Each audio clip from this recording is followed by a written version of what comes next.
Hello friends, मैं doctor Pramod आप सभी का स्वागत करता हूं लेटेक्स कोर्स के आज के इस वीडियो में। फ्रेंड्स, लास्ट वीडियो में हमने देखा है कि अगर आपको मैथमेटिकल इक्वेशंस अगर इंक्लूड करना है आपके डॉक्यूमेंट में, तो उसको इंक्लूड करने के दो तरीके मैंने आप लोगों को बताया था।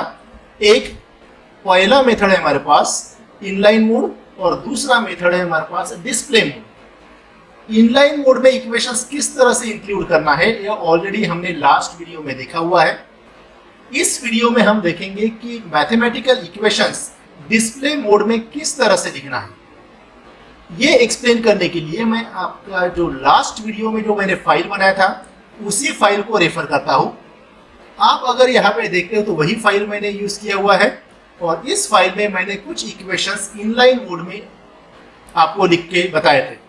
तीन अलग अलग तरीके थे आपके इनलाइन मोड में इक्वेशन लिखने के लिए। आपको इक्वेशंस को दो डॉलर सिंबल के बीच में इंक्लूड करना है, जैसे कि आप यहाँ पे देख रहे हो दो डॉलर साइन के बीच में आपको इक्वेशन इंक्लूड करना है, या बैकस्लैश ओपनिंग राउंड ब्रैकेट और बैकस्लैश क्लोजिंग राउंड ब्रैकेट के बीच में अगर आप इक्वेशन लिखते हो, still it will give the same effect. आपका सेम इफेक्ट इनलाइन मोड में ही आ जाएगा। या इनलाइन मोड में आपको इक्वेशन के लिए एक एनवायरनमेंट क्रिएट अगर आप करते हो बिगिन मैथ और एंड मैथ, ठीक है, तो भी आपका इक्वेशन इनलाइन मोड में आ जाएगा। और एक एग्जांपल मैंने फिर से दूसरा एग्जांपल लिया था, ये भी आप यहाँ पे देख सकते हैं। अभी हम देखेंगे कि सेम इक्वेशंस अगर मुझे डिस्प्ले मोड में अगर लिखना है तो उसको किस तरह से लिख पाएंगे।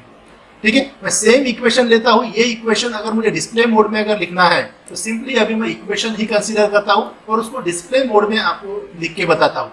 डिस्प्ले मोड के आजू बाजू कोई भी टेक्स्ट नहीं रहता है। तो डिस्प्ले मोड में इक्वेशन लिखने के लिए आपके तीन अलग अलग मेथड्स हैं।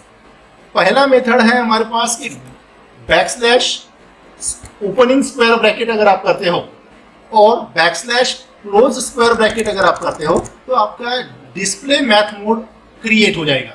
और यहाँ पे मैं सेम इक्वेशन अगर लिखता हूँ v is equal to bm that is sine of omega t, ये इक्वेशन अगर मैं लिखता हूँ, ठीक है, तो आपका इक्वेशन डिस्प्ले मोड में आ जाएगा। यानी ये जो इक्वेशन आएगा आपका नेक्स्ट लाइन में आएगा। समझने के लिए मैं ऊपर कोई एक लाइन डाल दे, this is display math mode equation, ऐसे एक लिख देता हूँ। तो आप देखेंगे कि ये इक्वेशन हमारे पास इसके लाइन में नहीं आएगा, या यहाँ पे इसी लाइन में भी अगर मैं लिख देता हूँ आपको समझने के लिए, तो आप देखेंगे कि ये इक्वेशन हमारे पास इस लाइन को कंटिन्यू न करते हुए नेक्स्ट लाइन में आपका दिखाई देगा। चलिए इसको रन करके देखते हैं और देखते हैं कि वेदर ये आपका प्रॉपर आउटपुट दे रहा है नहीं। यहाँ पे एक एरर आया हुआ है, I can't right on the file. क्यों आया हुआ है? क्योंकि ऑलरेडी ये फाइल मेरे पास ओपन है, इसलिए पहले मैं इसको क्लोज कर देता हूँ और फिर से मैं इसको बिल्ड एंड व्यू कर देते हैं। और बिल्ड एंड व्यू करने के बाद देखेंगे कि अभी प्रोसेस एक्साइटेड नॉर्मली आएगा और आप यहाँ पे अगर आप देखते हो तो ये इक्वेशन हमारे पास नेक्स्ट लाइन में आया हुआ है। प्रॉपर तरीके से देखने के लिए मैं आपको पीडीएफ व्यू में दिखाता हूँ। देखिए ये इक्वेशन लिखा था हमने अभी, this is the display math mode equation v is equal to bm sine of omega t। ठीक है, तो ये इस लाइन को कंटिन्यू न करते हुए नेक्स्ट लाइन में आया हुआ है। यानी डिस्प्ले मोड में हमारे पास इक्वेशन जो है वो अलग अलग लाइन में आते हैं।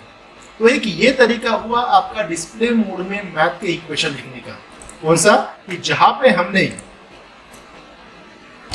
ठीक है, बैकस्लैश ओपनिंग स्क्वायर ब्रैकेट और बैकस्लैश क्लोजिंग स्क्वायर ब्रैकेट। दूसरा तरीका मैं फिर से आप लोगों को बताता हूं। मैं सेम टेक्स्ट कॉपी कर लेता हूं और यहाँ पे मैं लिख देता हूँ दूसरा बिगिन डिस्प्ले मैथ एनवायरनमेंट अगर मैं क्रिएट कर देता हूँ, मैं नीचे की लाइन में क्रिएट कर देता हूँ बिगिन डिस्प्ले मैथ। ये देखिए आया हुआ है, इसको मैं सिलेक्ट कर देता हूँ तो एक एनवायरनमेंट क्रिएट हो जाएगा।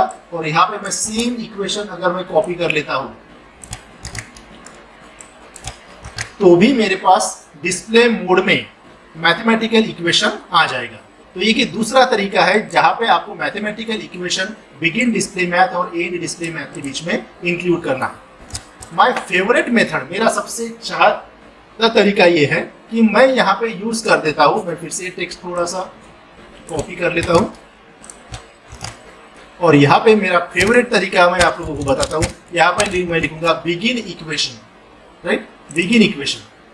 तो बिगिन इक्वेशन अगर मैं करता हूँ तो एक यहाँ पे एनवायरनमेंट क्रिएट हो जाएगा, बिगिन इक्वेशन और एंड इक्वेशन आ जाएगा, ये एनवायरनमेंट। और इस एनवायरनमेंट के अंदर में मैं ये इक्वेशन कॉपी और पेस्ट कर देता हूँ। ठीक है, अब ये 3 मेथड मैंने आपको बताया था। एक बार मैं फिर से बिल्ड एंड व्यू करके आप लोगों को बताता हूँ, और बिल्ड एंड व्यू करने के बाद हम देखेंगे यहाँ पे, इसको मैं पीडीएफ व्यू में देखते हैं तो आप देखेंगे यहाँ पे, देखिए ये पहले मेथड से मैंने बताया था आपको। ठीक है, ये दूसरा मेथड जहाँ पे हमने एक एनवायरनमेंट क्रिएट किया था, that is display math environment create किया था, और तीसरा हमने इक्वेशन एनवायरनमेंट क्रिएट किया था।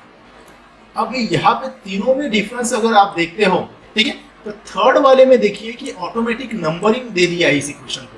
ठीक है, यानी इक्वेशन एनवायरनमेंट अगर मैं यूज करता हूं तो उन इक्वेशंस को ऑटोमेटिकली नंबर प्रोवाइड किया जाता है। ठीक है, ऑटोमेटिकली नंबरिंग आता है, और जितने भी इक्वेशंस आप यूज करोगे आपको डॉक्यूमेंट में, मेरी ये हमेशा रिक्वायरमेंट रहती है कि सारे के सारे इक्वेशंस को प्रॉपर नंबरिंग आना चाहिए, और वो भी ऑटोमेटिक आना चाहिए। मुझे कोई भी मैनुअल प्रोसेस नहीं करना है नंबरिंग के लिए, ये सब मुझे ऑटोमेटिकली चाहिए। अगर आपको ये इक्वेशन नंबर नहीं चाहिए तो इक्वेशन नंबर हम हटा भी सकते हैं, लेकिन ऑटोमेटिकली अगर इक्वेशंस को नंबरिंग अगर आती है तो मेरा बहुत सा काम हल्का हो जाता है। उन इक्वेशंस को आप आसानी से किसी दूसरे पेज पे या उसी पेज पे आप रेफर कर सकते हो। तो इस तरह से इक्वेशन एनवायरनमेंट से, ठीक है, मैं इसको कैंसिल कर देता हूँ, फिर से मैं यहाँ पे आता हूँ, और यहाँ पे ये जो एनवायरनमेंट मैंने क्रिएट किया हुआ है, बिगिन इक्वेशन और एंड इक्वेशन, यहाँ से आप ऑटोमेटिकली या इजीली विद नंबर्स इक्वेशंस आप क्रिएट कर सकते हो। एक ही इक्वेशन अगर आपको लिखना है तो बिगिन इक्वेशन और एंड इक्वेशन एनवायरनमेंट आपको, यानी इक्वेशन एनवायरनमेंट आपको क्रिएट करना है। लेकिन एक से ज्यादा इक्वेशंस अगर आपको लिखना है तो आपको दूसरे एनवायरनमेंट्स यूज करना पड़ेगा, जो हम नेक्स्ट वीडियोस में देखेंगे। तो होप आप लोगों को समझ में आया होगा कि किस तरह से ये इक्वेशंस आपको लिखना है। चलिए मैं फिर से एक इक्वेशन आपको, थोड़ा सा कॉम्प्लिकेटेड इक्वेशन मैं टाइप करके बताता हूँ। ठीक है, तो फॉर एग्जांपल मैं फिर से बिगिन इक्वेशन एनवायरनमेंट क्रिएट कर लेता हूँ। राइट, यहाँ पे मैं कोई भी एक कॉम्प्लिकेटेड इक्वेशन ले लेता हूँ, suppose fraction a divided by b।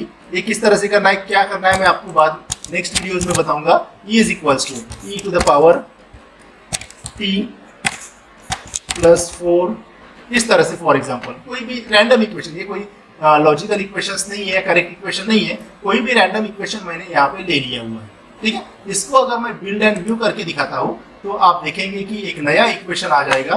ठीक है, इसको मैं पीडीएफ व्यू में फिर से दिखा देता हूँ, तो आप देखेंगे कि ये इक्वेशन आया हुआ है जिसको ऑटोमेटिकली नंबरिंग आया हुआ है 2, लाइक दिस। ठीक है, a by b is equal to e to the power t plus 4, like this. तो इस तरह से आप इक्वेशन एनवायरनमेंट का यूज करके डिस्प्ले मोड में इक्वेशंस डिस्प्ले करा सकते हैं। होप आप लोगों को इनलाइन मोड इक्वेशंस और डिस्प्ले मोड इक्वेशंस क्लियरली समझ में आया होगा। ठीक है, हम नेक्स्ट वीडियो से हम देखेंगे कि अलग अलग इक्वेशंस किस तरह से लिखे जाते हैं। ठीक है, ये थोड़े से इनमें आपके 8-10 वीडियोस आ सकते हैं मैथमेटिकल इक्वेशंस के लिए। तो सारे के सारे इक्वेशंस आप किस तरह से लिखना है, इसके लिए आपको वीडियोस कंटिन्यूशन में देखना पड़ेगा। ईच एंड एवरी इक्वेशंस में बताऊं, कोशिश करूंगा कि किस तरह से लिखा जाता है। अलग अलग टाइप से इक्वेशंस लिखते हैं, इंटीग्रेशंस आता है, डेरिवेशंस आता है, सम आते हैं, प्रोडक्ट आते हैं, फ्रैक्शंस आता है, सुपरस्क्रिप्ट आता है, सबस्क्रिप्ट आता है। ठीक है, बार आता है किसी कैरेक्टर्स के ऊपर, लाइक दिस। सारे मैट्राइसिस आते हैं, तो मैट्राइसिस अलग अलग तरीके से किस तरह से लिखना है, सारे के सारे हम मैथमेटिकल इक्वेशंस किस तरह से लिखना है, ये सारा हम डिस्कस करने वाले हैं। तो फ्रेंड्स, आई होप आप लोगों को कंसेप्ट समझ में आ चुका होगा डिस्प्ले मोड और इनलाइन मोड के बीच में। तो ये आप लोगों को यूज करना है आपके डॉक्यूमेंट में, इसकी प्रैक्टिस करना है।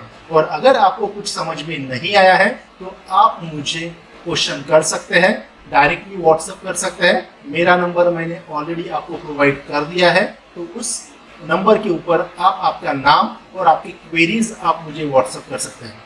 Friends, that's all for this video. Thank you very much.